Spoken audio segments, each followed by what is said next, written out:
바삭바삭한 크래커스북.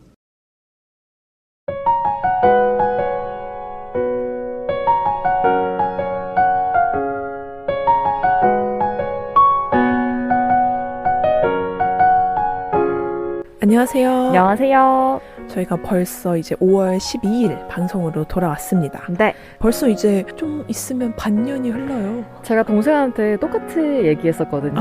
이제 밥을 먹으면서 동생이 아니라고 극구 부인을 하더라고요. 그게 거절한다고 거절이 되는 문제가 아니에요. 아직 아니라고 얘기를 했었는데 유난히 시간이 너무 빨리 흐른 것 같은 느낌이 있어요, 올해는. 그게 코로나가 끝나서 그런 걸까요?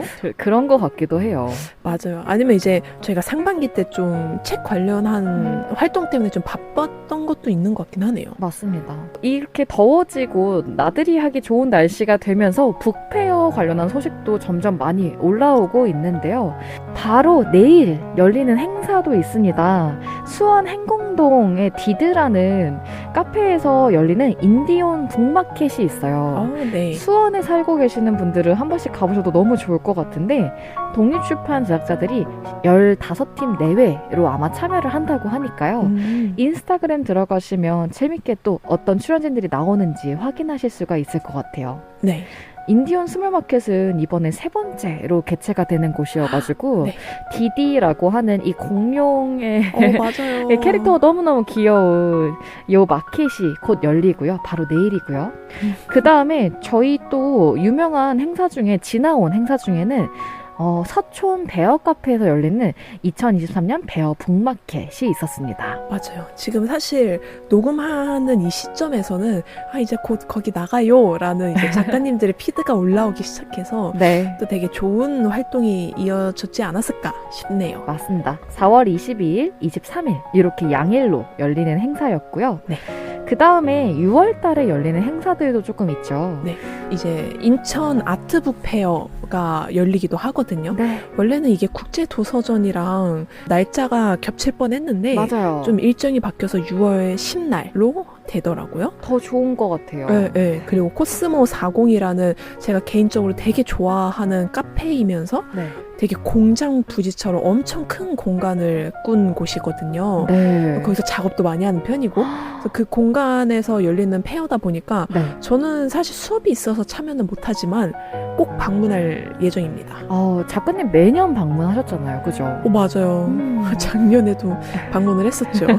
너무 좋습니다. 그리고 6월 달에 열리는 군산에서 열리는 행사인데요. 도서문화공간 조용한 흥분색이라는 서점에서 열리는 색다른 북마켓이 있습니다. 아트 북마켓으로 진행이 되는데 이 행사에서도 저는 학생분들도 되게 많이 참여를 하셔가지고요. 네. 그림책, 아트북 관련해서도 많이 만나보실 수 있을 것 같습니다. 제가 강연 때문에 처음으로 이 서점에도 방문을 해보고 군산 여행을 이날 처음 해봤는데요. 가볼 곳도 굉장히 많아서 혹시나 여행 가보고 싶으신 분들은 6월 3일, 4일 한번 계획 잡아보셔도 좋을 것 같습니다. 그 다음에 저희 서울 퍼블리스 테이블 있고 얼리미티드 에디션 있고 하반기 일정으로 넘어가지 않을까 싶네요. 한 가지 빼먹으셨어요. 서울 국제도서전. 6월에 열리는 행사가 있었죠. 네. 맞습니다. 저희의 지금 거의 하반기 마지막 스케줄 중에 하나잖아요. 맞아요. 14일부터 18일까지 열리는 행사고요. 수목금토일이라 아마 전국에서 많이 놀러 오시지 않을까 행사를 기대하고 있습니다. 네, 지은 작가님은 실제로 작년에 참여하시지 않았나요? 맞아요. 그때 분위기가 혹시 어땠을까요? 창화자도 재밌고 그리고 방문하시는 분들도 너무 즐겁고 일단 프로그램이 굉장히 많아서요. 연사들의 강연이 매일매일 있다 보니까 시간대별로 타임테이블 보고 오셔가지고 참여하시거나 소규모 강연도 굉장히 많이 해서 되게 풍부했다라는 평이 많았던 행사였습니다. 네. 저는 이번에 있었나? 맞아요. 그래서 뭐 소식만 전해 들었는데 지은 작가님이 정말 사람이 많이 오셨다고 네. 되게 즐거웠다고 그 얘기 진짜 많이 하셔서 네. 저는 이번에 그 숙소를 빌렸습니다. 근데 이번에는 저희가 아마 그 부스를 비슷하게 쓰진 못하고 저는 팀 연합 저희 작업실 이름으로 나가서 아마 지연 작가 옆에 왜 그리지마 작가가 없지 하시면 저는 이제 다른 곳에 있다는 말씀을 드리고 싶네요. 그럼요. 와서 물어봐 주시면은 너무 즐겁게 저는 그지만 작가님 저기 있습니다. 라고 안내해 드릴 수 있어요. 아, 저도 그러면 지연 작가는 그쪽에 있어요? 라고 이제 말씀드리겠습니다. 아, 좋습니다. 네. 행사가 꽤나 많네요. 그죠? 그러니까요. 인디온 같은 경우에는 뭐 15팀, 맞아요. 20팀이기도 하지만 정말 많을 경우에는 막 200팀이 네. 넘기도 하잖아요. 근데 지연 작가님은 뷔페어 딱 방문했을 때 어떤 식으로 구경 다니시는 편이세요? 아, 일단은 빼먹은 곳이 없도록 이제 약간 지그재그로 많이 다닙니다. 아, 네, 삭삭삭삭 걸어 다니면서 천천히 보고요. 네. 사실 하나의 부스에 너무 오래 머물러 있다 보니까 뒷심이 떨어지는 경우가 있어서 초반에는 살살살 한번 전체적으로 걸어보고 그 다음에 다시 돌아와서 또 보고 이런 형식으로 하고 있습니다. 아, 약간 스캔을 하시는군요. 네, 스캔하고 다시 돌아와요. 맞아요. 그래서 저도 좀 비슷한 편이기도 하고 이제 셀러로서 말씀을 드리면은 저희는 이제 사람들이 다 나가고 나서 뭐 뒷정리하고 나중에 나갈 때도 있잖아요. 그죠? 저는 오히려 그때 둘러보는 것 같아요. 아, 맞아요. 예, 예. 사람들이 너무 많을 때 이제 집중해서 보지 못하니까 네. 오히려 작가님들 다 퇴근하실 때 아니면은 아직 출근 안 하셨을 때 아, 이제 쓱 보면서 "헉, 이분도 나왔었네? 막, 좀 이따 이 책 사러 와야지? 출근 안 하셨을 때 보는 것도 재밌어요. 맞아요. 네. 맞아요. 마음 편하게. 아, 물론 그렇다고 주인 없는 물건을 저희가 막 뒤적뒤적거린다는 게 아니라 정말 그죠. 표지만 봅니다. 맞아요. 그냥 이렇게 멀리서 이렇게 보게 되죠. 네, 저 디자인 이쁘다 이러면서. 아, 그게 또 묘미인데 맞아요. 북페어 아마 가보신 우리 청취자분들도 굉장히 다양한 경험이 있을 거예요. 이미 찾아와서 저희한테 막 말 걸어주시는 분들도 계시고. 너무 감사해요. 맞아요. 저희 진짜 크래커스 막 잘 듣고 있어요. 이러면은 막 실존 인물이셨구나. 그럴 때마다 진짜 감사하죠. 네. 그 약간 담비 같아요. 음. 북페어 하다 보면 되게 정신이 없는데 오셔가지고 잘 듣고 있어요라고 하시면 얘기하면서 저희 맞아요. 너무 감동받으니까요. 맞아요. 언제든지 놀러 오세요. 전설 속 기린을 만난 느낌이랄까 막 실존하셨군요. 감사해요. 맞아요. 저희가 막 뭐라도 챙겨드리고 싶어가지고 맞아요. 항상 스티커나 이런 것들 구비해서 나가고 있으니까 꼭 오셔가지고 얘기해주세요. 그럼 이제 2023년 북페어 짚어보기에 맞춰서 책 추천 시작해볼까요? 네. 저는 좀 이상하게 들릴 수 있지만 혼자 잘해주고 상처받지 마라 라는 책을 가져왔습니다. 저는 존재하는지 몰랐던 책인데 벌써 20만 부 기념 스페셜 에디션으로 나왔더라고요. 그래서 아마 한창 때 좀 유행을 하던 책이 아닐까 싶기도 한데요. 유은정 작가님이 지으셨고 이 책을 가져온 이유를 먼저 밝히자면 제가 최근 어쨌든 3월 달부터 7월까지 쭉 이어지는 공모전을 매달 준비하고 있거든요. 근데 그럴 때마다 멘탈이 막 바사삭 되는 거예요. 맞아요. 이런 미신 안 좋아하실 수 있는데 제가 INFJ 유형인데요. 되게 스트레스에 취약한 개복치 같은 성격이거든요. 그러니까 모든 사람에게 좀 잘해주고 싶고 친절하고 싶고 그거에 대한 뭔가 대가를 바라는 건 아니지만 돌아왔을 때 2배로 행복한 이런 유형이라서 사람들 눈치도 좀 많이 보고 좀 센스 있다는 칭찬도 너무 좋아하다 보니까 혼자 노력을 했다가 번아웃이 와요. 아, 그럴 수 있죠. 네, 그래서 내가 계속 글을 쓸 거면 이것도 뭔가 직업이랑 인간관계도 별로 다르지 않더라고요. 내가 너무 내 꿈에 내 100%, 120%, 20대를 다 할애를 했는데 돌아온 게 없다는 생각이 들 때 그 우울감이 너무 커서 내가 노력을 하되 너무 많은 기대를 하지 말아야지 내 정신 건강이 좋겠구나. 왜냐면 공모전을 매달 하니까 이게 제 정신이 남아나질 않더라고요. 네. 그래서 좀 문제를 타파하고자 이 책을 이제 서점에서 구입을 했고요. 네. 진짜 좋은 말들이 많아요. 어떻게 보면 다 알고 있으면서도 내 자신에게 적용했을 때는 잘 까먹기만 하는 그런 내용들이 많은데 네. 일단 가장 좋았던 지점 중에 하나는 44페이지에 네. 카디자 윌리엄스라는 사람에 대한 예시가 나오거든요. 네. 이분이 노숙자였지만 밤새 새벽까지 공부를 했대요. 네. 근데 그때 가장 많이 들었던 말이 노숙자 주제에 너가 대학교를 가겠냐.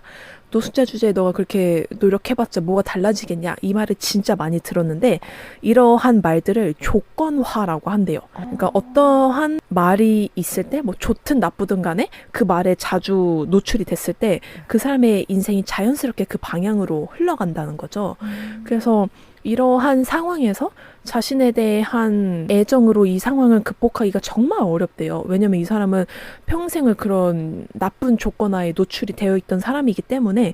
근데 이 사람은 그거를 이겨내고서 결국 유명한 미국 대학교에 다 붙었거든요. 그래서 이 사람 같은 경우에는 진짜 자존감 1등이라고 막 우주 1등이다 뭐 이런 얘기가 있었는데, 왜냐면 저만 해도 그렇게 누군가 나를 채찍질하는 상황이 없음에도 저는 이런 나쁜 조건화가 습관화된 사람인 것 같다는 생각이 어느 순간 들더라고요. 네. 근데 이러한 사고방식이 주로 뭐 아니면 도라는 사고방식에서 많이 발생을 한대요. 근데 제가 그 공모전을 이제 대학생 때부터 계속 준비하면서 나는 이 공모전이 안 되면 진짜 아무 쓸모가 없어. 지금까지의 노력은 공모전이 붙어야지만 빛을 발한다? 라는 생각이 점점 짙어졌던 것 같긴 해요. 이런 걸 이제 뭐 아니면 도 아닌 생각, 그래서 실무율적 반응이라고 한대요. 그러니까 지금까지 했던 모든 노력을, 그거는 실제로 존재했고 과거에 내가 긍정적으로 바라봤던 것임에도 불구하고 결과가 안 좋다는 이유로 그거를 0으로 만들어버리는 그런 나쁜 습관 중에 하나인 거죠. 네네. 근데 이런 게 반복될수록 내 인생은 쓸모가 없어 하면서 약간 우울증으로 빠질 확률이 되게 크대요. 그래서 제가 막 그래서 우울증에 그때 걸렸던 것 같기도 해서 요즘에는 공모전이 된 거랑은 별개로 내 이전의 노력들이 있으니까 언젠가 빛이 볼 날이 올 거야. 혹은 빛을 안 보더라도 괜찮다. 라는 생각을 좀 요즘에 자주 하려고 하고 있거든요. 네. 그래서 저는 제가 되게 자존감이 높은 사람인 줄 알았는데 이게 자신감이랑 자존감이랑 다르다는 건 알지만 어떻게 다른지는 잘 모르고 있었거든요. 근데 찾아보니까 자신감은 스스로를 믿는 감정이래요. 그러니까 용기에 좀 더 가까운 거죠. 네. 뭔가 내가 일이 있거나 친구와의 관계가 있거나 뭐 나서야 되는 상황이 있을 때 내가 그것을 할 수 있는가라고 했을 때 저는 제가 맡은 바는 최선을 다하는 걸 알아서 자신감은 있는 편인 것 같거든요.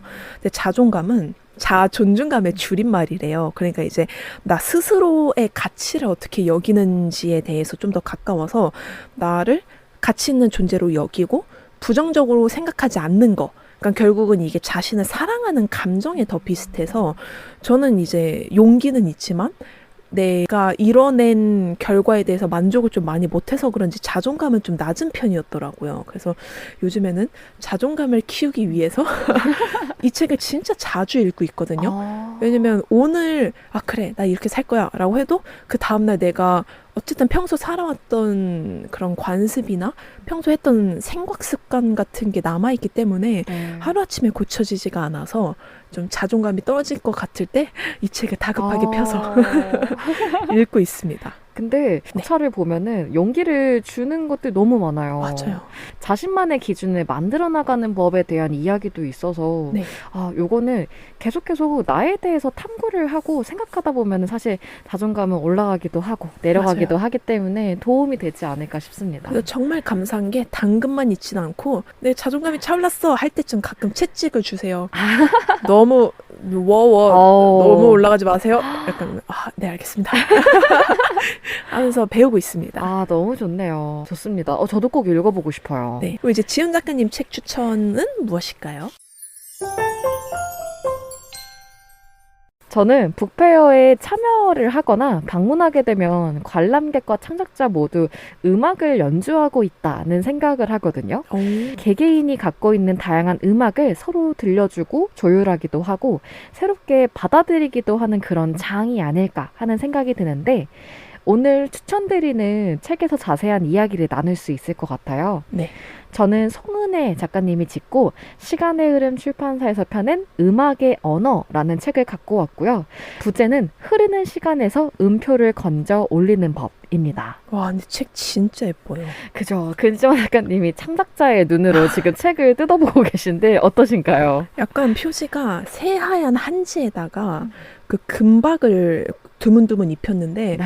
와, 또 안에 면지가 황금박 맞아요. 같이 반짝거려서 진짜 이쁘네요. 날개가 없어서 황금박 면지가 더 돋보이는 그런 네. 책입니다. 근데 종이도 되게 내지가 좋아서 맞아요. 네, 날개가 없어도 되겠네요. 시간의 흐름 출판사는 워낙에 유명하지만 출판사에서 나오는 책들은 질감 표현을 정말 잘한 책들이 많아서 다른 책들도 한 번씩 만져보시면 너무 좋아하실 거예요. 네. 디자인 얘기 더 하고 싶은데 그만하겠습니다. 네. 뒷표지에서 음악은 언어다. 소리로 마음을 주고받는 언어라는 문장이 인상적으로 시작되는 책인데요. 총 4개의 대목차로 구성된 이 책은 악흥의 한때, 연주자의 해석 노트, 흐르는 시간에서 음표를 건져 올리는 법, 음악일기 등으로 나뉘어져 있습니다. 메트로놈과 시간의 윤곽선, 600년의 춤 폴리아, 반복의 아름다움, 베토벤, 인생 변주곡, 슈트라우스, 쿠프랭, 파이프 오르간까지 음악가들뿐만 아니라 악기부터 연습하는 과정에서 떠오르는 생각까지 다양한 시선으로 담고 있는 책인데요. 첫 번째 목차인 악흥의 한때의 두 번째 소목차인 습관처럼 좌절, 연습이라는 목차가 나옵니다. 이 저자가 학생들한테 악기를 가르치기도 하고 자신도 연습을 하거든요. 네. 23쪽에서 이런 이야기가 나와요. 악기를 연주한다는 것은 멋진 일이다. 하지만 아마추어든 전문가든 음악을 시작하는 순간 백조와 같은 삶이 자신 앞에 놓여 있음을 알아야 한다.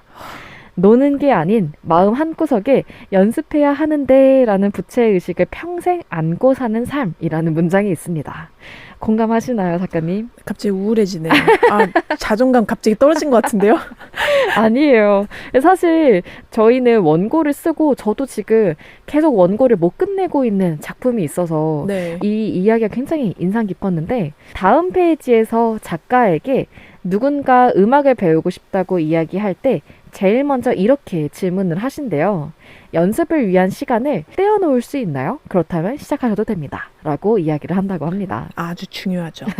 그죠? 저희도 글을 쓸 때 시간이 없는데 글을 어떻게 쓸까요? 라는 질문을 가끔 받을 때면 시간을 만들어야 합니다. 라고 이야기를 하는데 그게 절대 쉽지 않은 일인 걸 알아요. 맞아요. 너무너무 쉽지 않은 일인 걸 알아서 한번 용기가 필요할 것 같아요. 라고도 이야기를 덧붙이고 있는데 26쪽에서 작가가 오늘 연습할 작품을 꺼낸다. 악보를 펼쳐 어제는 어디에서 좌절을 했는지 확인한 뒤 오늘 나를 힘들게 만들 구간은 어디가 될지 예상을 해본다.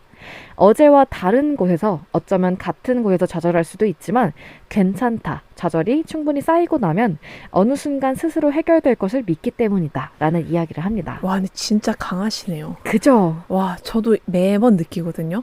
소설을 쓰면서. 왜냐면 오늘 해결하지 못한 원고를 네. 내일 다시 고쳐야 될 걸 알기 때문에 컴퓨터 앞에 앉기가 너무 싫어요. 맞아요. 왜냐면 그 스트레스가 글이 안 풀린다 수준을 넘어서 이미 안 풀린 걸 경험한 원고기 때문에 진짜 몇 배로 다가오거든요. 맞아요. 와, 근데 이분은 진짜 강하시네요. 근데 잔잔한 파도가 정말 거대한 파도로 바뀌잖아요. 저희는 그때 이분은 아무래도 악기를 연주하시니까 그 이제 눈에 보이는 소리들, 바로바로 들려오는 소리들 때문에 더 그 좌절을 확인하는 과정이 필요하지 않았을까 싶어요. 근데 뭔가 음악이랑 글은 다를 수도 있을 것 같긴 해요. 그죠. 네, 저도 기타 칠 때, 이게 손이 처음에 F 코드가 안 잡혀요. 왜냐면 그 줄 6개를 검지로 다 잡아야 되거든요. 그래서 소리가 안 날 때 막, 이게 왜 안 날까 하는데 맨날 연습하면 그래도 될 걸 알거든요. 근데 맞아요. 소설은 뭔가 내가 이걸 언제까지 고쳐야 될까. 맞아요. 약간 그 의문이 좀 끊이지 않아서 힘든 게 있긴 하죠. 네. 눈에 보이는 결과가 나올 수도 있고 아닐 수도 있고. 그렇죠. 라다 보니까 그런 의미에서 우리만의 기준을 세울 때 조금 도움이 될 만한 책이 아닐까 하는 생각이 듭니다. 자신만의 악기를 연주하면서 삶을 살아가는 모든 분들한테 좋은 영향을 건네줄 것 같은 책이라 꼭 추천해 드리고 싶습니다. 일단 책이 너무 이뻐요. 군산에서 샀었습니다. 심지어 여행지에서 구입을 했던 책인데 되게 약간 그 텍스처 때문에 되게 인상 깊더라고요. 네, 진짜 이쁘네요. 꼭 추천드리는 책입니다. 네. 저희가 이렇게 2권의 책 추천드린 것처럼 여러분들도 조만간 또 열릴 북페어에서 그쵸. 많은 책을 본인의 책장에 꽂아 가시길 바라면서 네. 오늘의 주제는 이만 마쳐보도록 하겠습니다. 네, 감사합니다. 감사합니다.